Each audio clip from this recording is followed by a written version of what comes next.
तळागाळातल्या कार्यकर्त्याला खऱ्या अर्थाने ताकद देणारा, उभं करणारा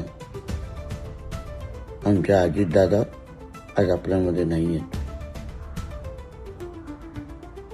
कार्यकर्त्याला खऱ्या अर्थाने घडवायचं कसं, ताकद कशी द्यायची, त्याच्या मागे कसं उभं राहायचं, हे अजितदादांनी महाराष्ट्राच्या राजकारणामध्ये दाखवलं आणि शिकवलं. मंत्रिमंडळामध्ये त्यांच्याबरोबर काम करत असताना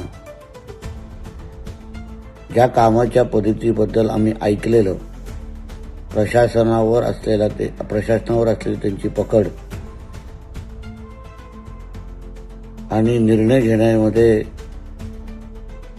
धाडसी निर्णय घेण्यामध्ये त्यांची असलेली तयारी, या सगळ्या गोष्टी जवळून पाहण्याची संधी मला मिळाली.